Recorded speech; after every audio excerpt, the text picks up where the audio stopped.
Halo teman-teman, bertemu lagi dengan saya Jessica Eka Putri dengan NIM 5620202023 di video yang ke-10. Di video kali ini kita akan merangkum apa saja yang telah kita pelajari dari tugas pertama hingga tugas yang ke-9 kemarin. Yang pertama yang akan saya bahas tentang pengenalan teknologi informasi yang di dalamnya terdapat komputer, software, hardware, brainware, teknologi wireless, teknologi mobile, jaringan komputer, dan laptop. Langsung saja kita mulai ya teman-teman.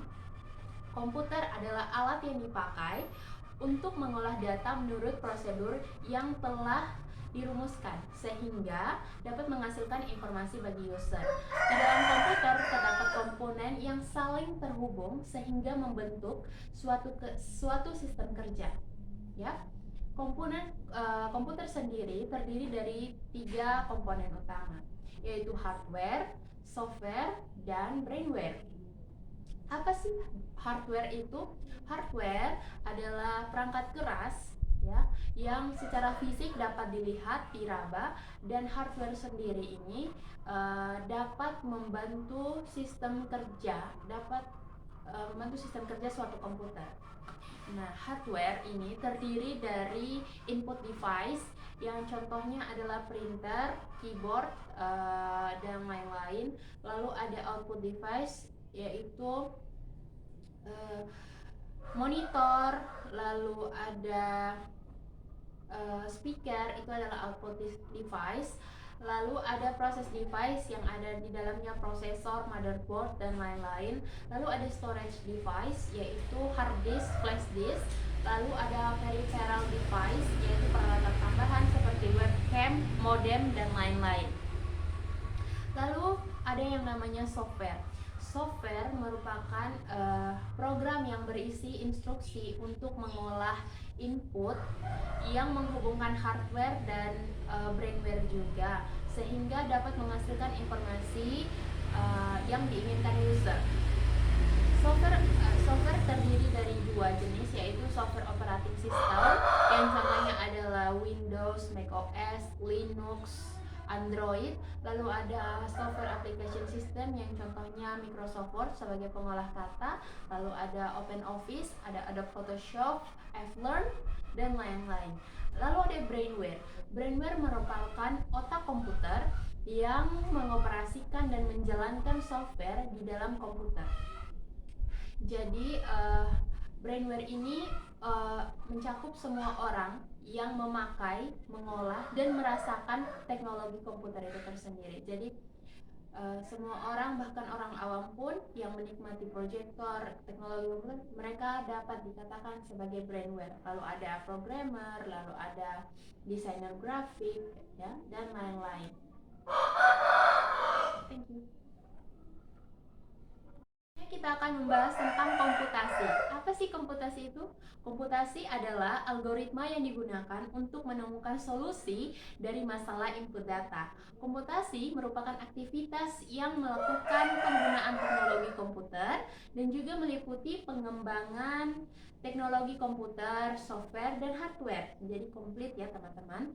Lalu komputasi juga merupakan bagian spesifik komputer dan dari teknologi informasi. Yang akan kita bahas adalah tentang Undang-Undang ITE. Di video yang ke-6 ya teman-teman. Undang-Undang ITE yang berlaku di Indonesia adalah Undang-Undang Republik Indonesia Nomor 11 Tahun 2008 yang mengatur tentang teknologi informasi dan transaksi elektronik. Yang julukannya adalah Undang-Undang ITE, disahkan oleh Presiden Susilo Bambang Yudhoyono dan DPR RI. Dan tanggal mulai berlakunya adalah 21 April 2008.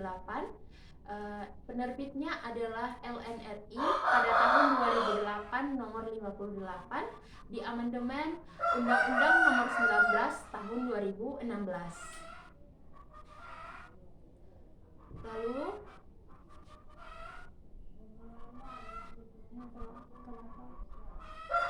kita akan membahas tentang sejarah singkat lahirnya game. Di awal tahun 50-an, para ilmuwan komputer mulai menggunakan mesin elektronik untuk membangun sistem permainan yang simple. Ada beberapa sistem yang dihasilkan. Contohnya ada namanya Barty the Brain. contohnya dibuat untuk bermain tic-tac-toe. Lalu ada juga sistem permainan Nimrod pada tahun 1951 untuk bermain game bernama NIM. Perkembangan berlanjut buktinya pada tahun 1961 sekelompok mahasiswa kreatif dari Universitas Massachusetts Institute of Technology mengembangkan Space War yang dikenal sebagai salah satu video game pertama untuk komputer PDP-1. Game ini dapat dimainkan oleh 2 orang dengan model game adalah simulasi perang di ruang angkasa. Lalu, kisah sejarah ini berlanjut hingga pada tahun 1966, seorang bernama Ralph Baer mendapat ide untuk menggunakan perangkat hiburan ke monitor televisi. Lalu William Harrison dan William Reich menyempurnakan konsep Ralph ke dalam prototipe brown box dari konsol video rumahan yang mendapat pengakuan universal. Dan secara bersamaan, Nolan Bushnell dan Ted Dabney memiliki ide untuk membuat lemari yang dioperasikan dengan koin yang menampung komputer mikro kecil untuk menjalankan game bernama Space War. Terakhir yang akan kita bahas adalah virtual reality. Virtual reality berarti mendekati kenyataan. Dalam bahasa Indonesia adalah teknologi yang membuat orang merasa seperti dirinya berada di tempat tertentu atau sedang melakukan hal-hal tertentu yang seakan-akan semuanya adalah nyata. Nah, contoh dari penerapan virtual reality dalam kehidupan manusia adalah yang pertama, ada banyak, tapi yang akan saya bahas di sini ada 4, yaitu pertama, alat simulasi penerbangan pesawat dan simulasi kontrol ATC. Kenapa? Karena menerbangkan pesawat bagi pemula itu bagi pilot-pilot muda kan membutuhkan latihan. Karena itu cukup berisiko, jadi dengan kehadiran virtual reality membuat orang-orang menjadi merasa lebih aman untuk melakukan simulasi penerbangan karena merasa seakan-akan seperti membawa pesawat dan mengontrol pesawat bagi ATC atau Air Traffic Controller.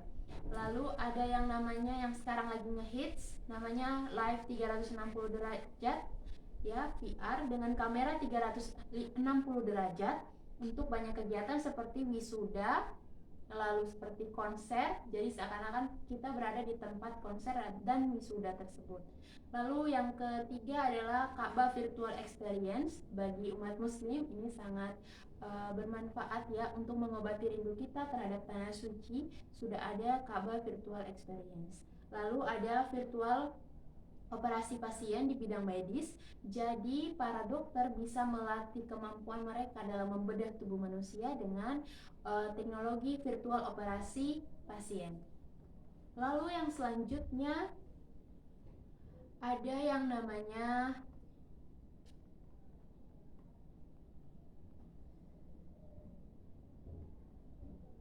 virtual augmented.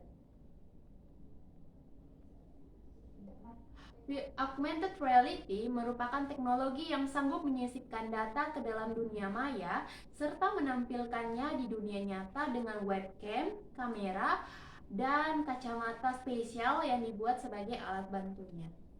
Nah, contoh dari augmented reality ini adalah game Pokemon Go. Masih ingat game yang sempat viral waktu itu? Jadi di handphone kita ada si Pokemon, tapi di jalan juga seakan-akan ada Pokemon ya teman-teman yang kita kejar-kejar. Lalu ada filter Instagram, itu sangat keren sekali, sangat membantu Anda yang belum mandi. Jadi filter Instagram ini sangat keren. Sempat viral juga ada filter Instagram yang ada laba-laba yang di wajah kita menakuti anak-anak. Itu juga merupakan contoh penerapan dari augmented reality. Lalu ada efek dalam pembuatan film seakan-akan si Thor atau si Transformers, mereka berjalan di jalan tapi sebenarnya mereka cuma ada di dalam ruangan dengan latar belakang berwarna hijau. Nah, itu saja penjelasan dari saya. Terima kasih telah menonton video ini sampai akhir. Saya mohon maaf bila ada salah-salah kata. Sampai jumpa di video selanjutnya. Assalamualaikum.